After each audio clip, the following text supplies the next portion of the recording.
100% fee రాయితీతో AI నేర్చుకోవాలనుకుంటున్నారా? Attend quality third gen AI test 2025.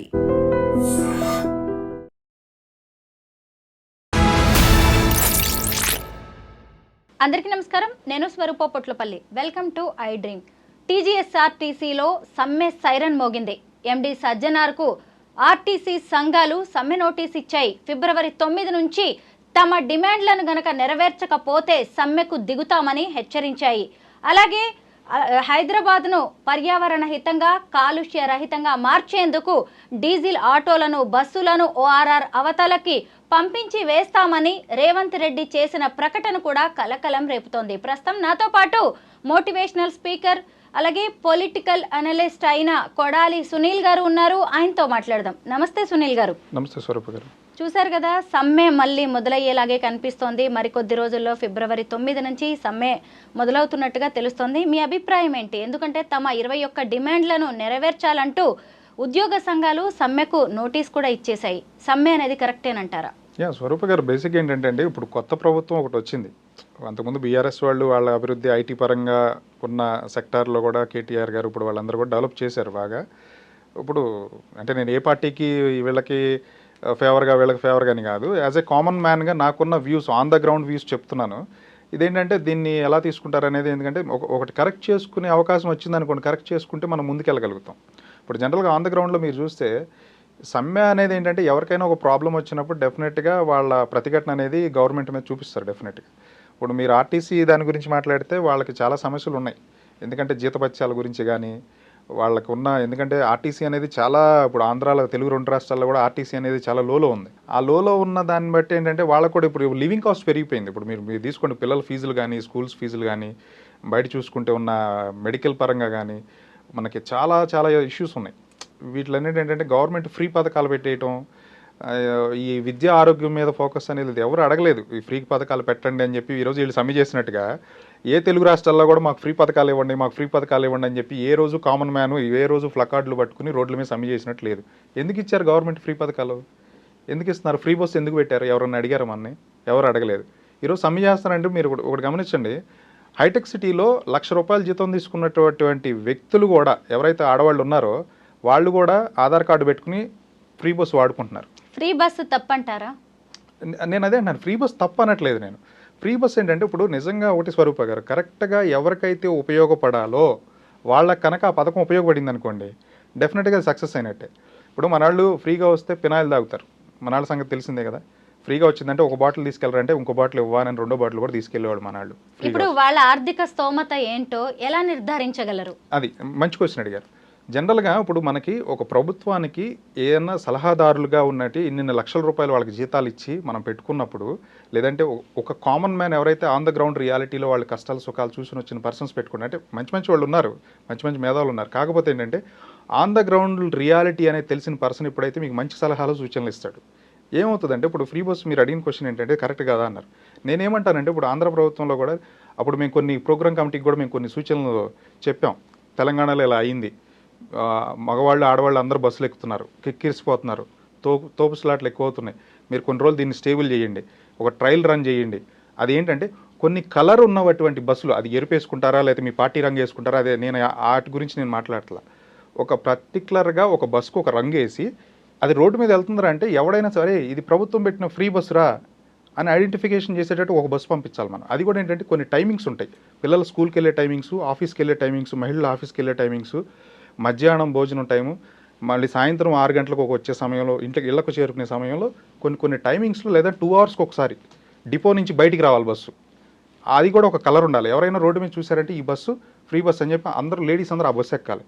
మీ ఇప్పుడు రిజర్వేషన్ ఉన్నట్టు జెంట్స్ లేడీస్ కూడా ఇద్దరు ఒకటే బస్సులో ఎక్కినప్పుడు వాళ్ళు వచ్చి సీట్లో కూర్చుంటుంటే మహిళలు లేపే అంత హీనమైన సంస్కారం లేం కాబట్టి కామంగా నుంచుంటున్నారు మగవాళ్ళు. వాళ్ళు వచ్చి వాళ్ళ సీట్లో కూడా కూర్చుండిపోతున్నారు ఫ్రీ బస్సు కాబట్టి. అక్కడ ఒత్తిడి ఎక్కువైపోతుంది, తోపు స్లాట్లు అయిపోతున్నాయి. రన్నింగ్లో ఆడవాళ్ళు బ్యాగులు పట్టుకుని పిల్లలు పాపం వేలాడుతూ ఉన్నారు రోడ్ల మీద. నేను అనేది ఏంటంటే ఒక ప్రత్యేకమైన బస్సులు మీరు కనుక బయట కేటాయిస్తే ఆ బస్సు పిల్లల స్కూల్, ఇప్పుడు కాదండి ఇప్పుడు స్వరూప గారు, ఇప్పుడు ఈ రంగమ్మ పుల్లమ్మ ఊరు నుంచి వచ్చి రిజిస్ట్రేషన్ ఆఫీస్కి వచ్చిందండి, పక్కన దాంట్లో వచ్చి రంగమ్మ వచ్చి రిజిస్ట్రేషన్ ఆఫీస్కి వచ్చి రిజిస్ట్రేషన్ చేయించుకుని అయిపోయింది. 11 గంటలకు బస్సు ఉంది, ఫ్రీ బస్సు అని తెలుసు ఆవిడకి. 10:30కే 10ంటికో పని అయిపోయింది. ఏ పల్లీలో ఏయో కొనుక్కుని ఆ బస్ స్టాండ్లో కూర్చుంటుంది. ఎందుకంటే ఆవిడ పేదరాలు కాబట్టి, ఆవిడకి అది అవసరం కాబట్టి. మీ సూచన చాలా బాగుంది సునీల్ గారు. కాకపోతే ప్రభుత్వము అధికారంలోకి రావాలనుకునే వాళ్ళు కొన్ని పెట్టుకుంటారు మేనిఫెస్టోలో. 6 గ్యారంటీలో భాగంగా మహాలక్ష్మి పథకం మహిళలందరికీ ఉచితం అన్నారు. ఆ తర్వాత ఇప్పుడు ఇలా మారిస్తే ప్రతిపక్షాలు ఇప్పటికే వీళ్ళ మీద దుమ్మెత్తు పోస్తున్నాయి. ఇవన్నీ కూడా కరెక్ట్ కాదు కదా, మహిళలందరికీ అంతే. మహిళలందరికీ అంటున్నాను నేను అనేది ఏంటంటే, ప్రత్యేకమైన టైంలో మహిళలందరే ఎక్కుతారు ఆ బస్సు, ఇక వేరే వాళ్ళు ఎక్కరు. ఆ కలర్ ఉన్న బస్సు అంటే అన్ని బస్సుల్లో అని ముందుగానే హామీ ఇచ్చారు. అన్ని బస్సుల్లో అనటం కన్నా కూడా ఫ్రీ బస్సు వచ్చిందా లేదా, నాకు అవసరం ఉంటే పైగా అప్పటికే కొన్ని సూపర్ లగ్జరీ ఇలాంటి వాటికి మినహాయింపు ఉంది కూడా. ఇప్పుడు మీరు ఇంకోటి చూడండి, ఫ్రీ బస్ పెట్టడం వల్ల ఆటో వాళ్ళ మీద ఎంత ఎఫెక్ట్ పడుతుంది. ఇప్పుడు డిపోల నుంచి ఒక ఫ్రీ బస్ బయటకు వస్తుంది మేడం. స్వరూప గారును సునీల్ గారు ఎక్కడో బయలుదేరతాకెళ్ళి ఒక ఆటోలో కూర్చున్నారు. Okay right, bus auto fill అయింది. ఇంకొక ఇద్దరు వస్తే ఆటో వాడు స్టార్ట్ చేసుకెళ్దామని కూర్చున్నాడు. బస్సు బయటకు వచ్చింది, అందరం దిగేసి వెళ్ళిపోయి బస్సు ఎక్కుతాం లేదా? నేను చెప్పిన పాయింట్ అర్థమైంది స్వరూప గారు. ఆటో వాడు కడుపు మీద కొట్టినట్టే కదా. ఇప్పుడు ఆటో వాళ్ళకి నష్టం జరుగుతుంది అని మొదటి నుంచి మాట్లాడుతూనే ఉన్నాము. దానికి సంబంధించి వాళ్ళకి కొంత పరిహారం ఇవ్వడం లాంటివి కూడా దేని మీద ప్రభుత్వం కొంత చర్చ అయితే జరుగుతూనే ఉంది. వాళ్ళకి ఆర్థిక సాయం అందించడం అలాంటి వాటి మీద. దీంతో పాటు ఇప్పుడు మళ్ళీ కొత్తగా వాళ్ళ మీద ఇంకో దెబ్బ పడింది. ఓఆర్ఆర్ అవతలికి పంపిస్తాము అని చెప్పి సీఎం రేవంత్ రెడ్డి ప్రకటించారు. కాకపోతే అది 2 ఏళ్ల తర్వాత, ఇవాళ కాకపోయినా రేపైనా అది అమల్లోకి వచ్చే అవకాశం ఉంది కాబట్టి ఇప్పటి నుంచి ఖచ్చితంగా చర్చ జరగాల్సిన విషయమే. మీరేమంటారు దీని మీద? ఒక క్వశ్చన్ స్వరూప గారు, కేవలం డీజిల్ ఆటోల వల్లే మన సిటీలో పొల్యూషన్ జరుగుతుందా నా క్వశ్చన్? కానే కాదు, ఖచ్చితంగా కార్లు ఉన్నాయి, బస్సులు ఉన్నాయి, ఇప్పుడు ఇంకా వేర్వేరు వెహికల్స్ ఉన్నాయి. మన పొలిటీషియన్స్కి ఫార్చునర్ కార్లు ఉన్నాయి. ఏటితో నడుస్తున్నాయి? డీజిల్తోనే నడుస్తున్నాయి కదా. ఆ లెక్కనైతే సామాన్యుడికి, పేదాడికి ఒక న్యాయం, మనకు ఒక న్యాయం కాదు కదా. అంటే నేను ఎవరిని వేరే ఉద్దేశం అని కాదు నేను అనట్లేదు. న్యాయం అనేది ఎవరికైనా సమన్యాయం ఉండాలి. ఎవడో చిన్నాడు కదా అని చెప్పి వాడు ఏదో పాపం సెకండ్ హ్యాండ్ ఆటో కొనుక్కుని చిన్న దాంట్లో వాళ్ళ భార్యను పోషించుకుని పిల్లలు చదువులు చెప్పించుకుని ఆ చిన్న ఆటోను పట్టుకుని ఏదో జీవనం ఎలబుచ్చుతుంటే మరి ఓకే మీరు ఇవ్వండి కాదంట్లా, అంటే మీరు ఇస్తారు కాదు, నేను మామూలు మాట్లాడుతున్నా. భవిష్యత్తులో మీరు కనుక ఎలక్ట్రికల్ వెహికల్స్ ఇస్తే దీన్ని రీప్లేస్ చేసుకుని ఈ ఆటోని తీసుకుని మీరు దాని బదులు మీరు కొంత సబ్సిడీ వాళ్ళ అకౌంట్లో వేయటమా ఏంటనేది, మీరు ఎలక్ట్రిక్ వెహికల్స్ ఇవ్వటం అనేది ఒక ప్రాసెస్ మీరు పెడతారు, దాని గురించి కాదనట్లా. కాకపోతే కరెక్ట్ డెసిషన్స్ మీకు ఇచ్చే సూచనలు ఇచ్చేటటువంటి ఎవరైతే ఉన్నారో, ఇప్పుడు ఏదైనా గవర్నమెంట్ ఫెయిల్ అయిపోయిందంటే ఎండ్ ఆఫ్ ది డేకి సలహాదారులేనండి. నేను అది ఎవరైనా అనుకోండి, ఎందుకంటే నేను పిచ్చి సలహాలు పిచ్చి అని రాంగాలను ఇంప్లిమెంట్ చేసుకుంటే మాత్రం మీరు ఇంకా 4 రోజులు పరిపాలించాలని కోరుకునే వ్యక్తులు, అది ఏ రాజైనా కానీ, రాజు పరిపాలన సుపరిపాలనగా ఉంటే రాజ్యం అంతా సుపరిపాలనగా ఉంటుంది. రాజు కనుక ఒక మిస్టేక్ చేశాడంటే అన్ని వర్గాలు అన్నీ కూడా సఫర్ అవుతారు. ఈ పొల్యూషన్ ఇంకో పాయింట్ ఏంటంటే, ఇప్పుడు పటాన్ చెరువు అలాంటివి తీసుకోండి అండి. పటాన్ చెరువు ఆ ఏరియాలో ఒకప్పుడు పటాన్ చెరువు అంటే ఇండస్ట్రియల్ ఏరియా. ఆ ఇండస్ట్రియల్ ఏరియాలో ఉన్న ఫ్యాక్టరీలు ఇప్పుడు స్టిల్ టుడే ఈ రోజు కూడా ఉన్నాయి. అవి ఇంకా బయటికి పోలా. సరౌండింగ్లో సిటీ ఎక్స్పాండ్ అవుతున్న కొంది ఇల్లులన్నీ కూడా వచ్చేసినాయి. పర్మిషన్స్ ఇచ్చింది కూడా మనం వాళ్ళే, జిహెచ్ఎంసీ వాళ్ళే పర్మిషన్స్ ఇచ్చారు ఇల్లు కట్టుకోవడానికి. అన్నీ ఇచ్చింది మనమే, ప్రభుత్వానికి ట్యాక్స్ పరంగా వస్తుంది. అన్ని విధాలుగా వచ్చిన ఆ ఫ్యాక్టరీలు ఎందుకు ఇంత మట్టికి బయటికి పంపించలేదు? మనం హైడ్రా మీద డెసిషన్ తీసుకున్నాం, అన్నిటి మీద తీసుకున్నాం, సామాన్యుడు ఇల్లు పడేసాం, ఇంక కాదనట్లా. కాకపోతే పొల్యూషన్ అనేది ఆటో వాడి మీద పడే కన్నా ముందు ఇండస్ట్రీల మీద చూడండి. సిటీలో ఎంత ఇండస్ట్రీ, నైట్ 11 o'clock అయితే అండి ఎంత బ్యాడ్ స్మెల్ వస్తుందో మీకు తెలియదు. పటాన్ చెరువులో అక్కడ నా ఫ్రెండ్స్ ఉన్నారు, వాళ్ళు వదిలేటటువంటి ఆ వ్యర్థాలు వాటి వల్ల ఇస్నాపూరు సంగారెడ్డి సైడు సెజ్జులు ఉన్నాయి మనకి. వీటిని కూడా అక్కడికి ఎందుకు మూవ్ చేయరు? ఎందుకు డిసిషన్ అంటే మనకేమన్నా వేరే విధంగా మనకేమన్నా లాభం చేకూరుతుందనా అదే అనుకుంటారు కదా సామాన్యుడు. జనరల్గా ఆటోవాడిని నేను చిన్నవాడిని కాబట్టి నా మీద పడ్డారు, పెద్దవాళ్ళు కాబట్టి వాళ్ళని ఏం చేయలేదంటారు. ఇది ప్రభుత్వం కాదు, ఇది అలా చేయకూడదు. ప్రభుత్వంలో ఇక్కడ సీఎం ఉద్దేశాన్ని మనం ఖచ్చితంగా గమనించాలి. ఆయన చెప్పింది డీజిల్ ఆటోలు అంటే ఇప్పటికే ఎలక్ట్రిక్ బస్సులను తీసుకొచ్చాం కదా, అలాగే ఎలక్ట్రిక్ ఆటోలను కూడా తీసుకొచ్చే అవకాశం ఉంది. ఎందుకంటే సిటీలో అసలు ఆటోలు లేకుండా అక్కడ గడిచే పరిస్థితి లేదు. పొద్దున్న లేస్తే మీరు నేను ఊబర్ ఆటోస్ బుక్ చేసుకుని తిరిగే వాళ్ళమే. సో డీజిల్ ఆటోల ప్లేస్ లో ఎలక్ట్రిక్ వాహనాలను కొనుక్కోవడానికి లోన్స్ లాంటివి ప్రొవైడ్ చేసే అవకాశాలు కూడా లేకపోలేదు. అలాంటి ఆల్టర్నేటివ్స్ ఖచ్చితంగా ఇస్తారు, ఆల్టర్నేటివ్స్ ఇస్తారు మేడం. నేను అనేది ఏంటంటే అందరూ భయపడుతున్నారు ఆన్ ద గ్రౌండ్. ఎలా అంటే ఈరోజు మనం మాట్లాడుకోవటానికి ఈ చర్చ జరగటానికి ఏంటంటే ఆన్ ద గ్రౌండ్ ఆటో ఉన్నటువంటి చిన్న వ్యక్తులు చాలా భయపడుతున్నారు, భయానకమైన స్థితిలో ఉన్నారు. వాళ్ళకి ఒక ధైర్యం అనేది, మీరు ఒక స్టేట్మెంట్ మేము ఇది చేస్తాం ఒక చిన్న స్టేట్మెంట్ ఇచ్చారు, దానివల్ల చాలా అలజడి వచ్చింది. మీరు ఇంకో స్టేట్మెంట్ వచ్చి మేము ఇలా అనుకుంటున్నాం ఇది ప్రాసెస్ అని చెప్తే వాళ్ళు నిమ్మలంగా ఉంటారు. మీరు అన్నట్టుగా తెల్లారి లెగిస్తే మన ఆడవాళ్ళు కానీ ఎవరైనా బయటకు వెళ్ళి ఆఫీసులకు వెళ్ళాలన్నా ఆటో వాళ్ళనే మన దగ్గర ఇంటి దగ్గర తీసుకొచ్చి డోర్ ముందు దించేళ్ళేటోళ్ళు 100 రూపాయలు ఇస్తే. వాళ్ళు లేకపోతే మన జీవితం ఎంత దైన్యంగా ఉంటుందంటే అంత దైన్యంగా ఉంటుంది. ఇప్పుడు 2 ఏళ్ల తర్వాత ఓఆర్ఆర్ అవతలికి పంపించే డీజిల్ ఆటోల గురించి కంటే కూడా ఫిబ్రవరి 9 నుంచి అసలు సమ్మె అనేది మొదలైతే ఏంటి అని ఎక్కువగా జనంలో టెన్షన్ మొదలైంది. పైగా ఫ్రీ బస్ ఉండదు, ఈ ఆటోల మీదే మళ్ళీ డిపెండ్ అవ్వాలి, ఖర్చులు అని జనం ఎక్కువగా టెన్షన్ పడుతున్నారండి. డెఫినెట్లీ అండి, ఎందుకంటే సమ్మె అంటే ఆపోజిట్. ఇప్పుడు లారీల సమ్మెలు అన్ని చాలా సమ్మెలు చూసాం మనం. మన నిత్యావసర సరుకులు కూడా చాలా వరకు మనకు స్ట్రక్ అయిపోయి రాని రోజులు అన్ని రేట్లు పెరిగిపోయినాయి. కాకపోతే ఏంటంటే ఒక 10 రోజులు 4 రోజులు దానికి ఒక పీరియడ్ ఉంటుంది. ఎవరిని కూడా ఎక్కువ రోజులు ఉంచరు. నేను అనుకోవడం, నేను చూసిన అనాలిసిస్లో వాళ్ళు చూసింది, ఏదో సప్రెస్ చేస్తారు, లీడర్ పిలుస్తారు, జో కొడతారు, వాళ్ళు వెళ్ళిపోతారు. అది కామనే, అది జరిగేది, అది కామనే. మనం సమ్మెల్ని ఇంత ఈజీగా కూడా తీసి పడేయడానికి నేను అదే అంటున్నానండి, నేను అదే అంటున్నా, లీడర్ చేసే పని అదేనండి. ఇప్పుడు అది బీజేపీయా లేదా కాంగ్రెస్సా బీఆర్ఎస్సా ఇంకోటి కాదు, 2 గ్రూపులు ఉంటాయండి. ఒకరిని తీసి ఆడి భుజమే చేయగాల ఆ లీడర్ పొంగిపోతాడు. ఏ ఇష్యూ అయినా సరే అలా అయిపోతుంది.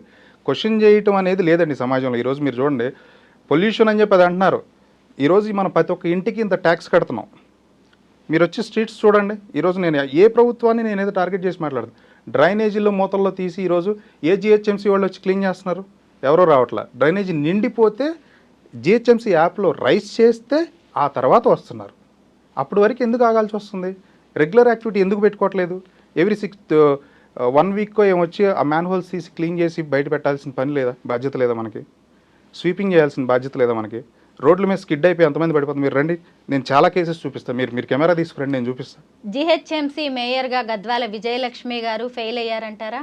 నేను ప్రత్యేకంగా ఒకళ్ళు ఫెయిల్ అయ్యారని నేను టార్గెట్గా నేను మాట్లాడట్లేదండి. ఎందుకంటే ఉన్న ఇష్యూస్ ఉన్నాయి. ఆ ఏరియా కార్పొరేటరా లేకపోతే ఆ ఏరియాలో ఎవరున్నారు ఏంటనేది ఏంటంటే బేసిక్గా ఏంటంటే చదువుకున్న వాళ్ళందరూ గొర్రెలేనని అంటారు కదా, అట్లాగే తయారైపోయారండి. చెప్తున్నాను కదా, ఒక సాఫ్ట్వేర్ డబుల్ డిగ్రీలు చేసిన వాళ్ళు అంటే పొద్దున్న మార్నింగ్ లేసామా, జాబులకి వెళ్ళామా, పని చేసుకున్నామా, వచ్చామా, నా ఫ్యామిలీ ఇంట్లో దూరానా, తలిపేసుకున్నానా, ఇంటి ఎదురు వీధి చివర ఏదో డ్రైనేజీ మూత మ్యాన్ హోల్ పడిపోతే దాన్ని ఎవడో పట్టించుకోడు.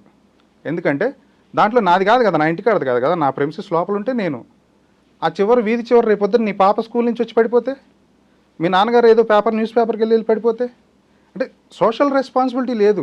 మనం క్వశ్చన్ చేయనంత వరకు ఎవరు పని చేస్తారండి మనకి? ఇప్పుడు కరెంటు, మీ ఇంట్లో కరెంట్ ఉందండి, కరెంటు బిల్లు కట్టపోతే గవర్నమెంట్ వచ్చి నీ కరెంటు బిల్లు కట్టలేదని చెప్పి వైర్ కట్ చేస్తాడు కదా. మరి మన వీధి శుభ్రం చేసి జిహెచ్ఎంసీ వచ్చి మన వీధి శుభ్రం చేయనప్పుడు నువ్వెందుకు ట్యాక్స్ కడతావు? నువ్వు కూడా ట్యాక్స్ కట్ చేయి, కట్టబాకు. కట్టకపోతే ఊరుకుంటారా? రేపు మీకు నాకు ఏదైనా హోమ్ లోన్ కావాలన్నా కానీ మళ్ళీ రేపు ట్యాక్స్ కట్టాల్సిందంతా ఒకేసారి పెండింగ్ కట్టి మరి నేను అదే అంటాం మేడం. స్వరూప గారు, నేను అనేది ఏంటంటే ఇప్పుడు మనకు ఆపోజిషన్ నుంచి కరెంటు బిల్లు కట్టకపోతే ఎలా అయితే కట్ చేసిన అధికారం వాళ్ళకున్నప్పుడు మన డబ్బులతో జిహెచ్ఎంసీ పరిధిలో వాళ్ళకి జీతాలు ఇచ్చి మన డబ్బులతో మనం కట్టిన ట్యాక్స్ డబ్బులతో వాళ్ళకి ఇచ్చి వాళ్ళ చేత పనులు చేయించి మనం కూడా చేయించుకోలేనప్పుడు మనం ఉన్న పరిధిలో ఇంత హీన దైవనీయ పరిస్థితుల్లో డ్రైనేజీలు, రోడ్డు స్వీపింగ్ లేకుండా కారు వెళ్తుంటే మట్టి అంతా వచ్చి మీద పడిపోయి, బళ్ళు వేసుకెళ్తుంటే స్కూటీలు స్కూల్ని పిల్లలు దించి వస్తుంటే స్కిడ్ అయిపోయి పడిపోయి చేతులు ఎరగొట్టుకున్న స్థితిలో ఉంటే మినిమం ఎవరు అడుగుతారు? సాఫ్ట్వేర్ వాళ్ళకి అంత లేదు టైము. హైదరాబాద్లో పొద్దునెళ్ళి సాయంత్రం రాత్రి వచ్చే అంత ఉన్నారు, బిజీగా ఉన్నారు సాఫ్ట్వేర్ ఎంప్లాయీస్. అవునా కాదంట స్వరూప గారు? సాఫ్ట్వేర్ ఎంప్లాయీస్ అలాగే ఉన్నారు కదా. మొగుడు పెళ్ళాం ఇద్దరు జాబులు, పిల్లల్ని తీసుకెళ్తే స్కూల్లో డ్రాప్ చేయటం, అంతే. ఇక వాళ్ళ బిజీ లైఫ్లో వాళ్ళు ఉన్నారు. ఇంకా గవర్నమెంట్ని ఎవడు క్వశ్చన్ చేస్తాడు? గవర్నమెంట్ గురించి పనులు ఎవడు చేయించుకుంటాడు? వాళ్ళు చేసినప్పుడు చేస్తారు. మీరు ఇంకోటి చూడండి, రోడ్డు అంతా నీట్గా ఉంటుంది, మళ్ళీ అక్కడే తవ్వుతారు, మళ్ళీ అక్కడే రోడ్డు వేస్తారు. అదేంటో అర్థం కాదు. మరి అక్కడే బిల్లు పెట్టుకుంటాక అవసరం మరి ఏంటి తెలియదు. చాలా రోడ్లు పాడైపోయిన రోడ్లు ఉన్నాయి, అక్కడ ఈ రోడ్లు ఎక్కడైతే నీట్గా ఉంటుందో మళ్ళీ అదే ఏరియాలో తవ్వేస్తారు, తెల్లారేపాటికి రోడ్డు వేసేస్తారు. నాకు అదేంటో విచిత్రం అనిపిస్తుంది ఒక్కోసారి చూస్తే. మరి దానికి ఏమైనా రీజన్ ఉందేమో నాకు తెలియదు మరి. Thank you so much Sunil garu. Thank you అండి.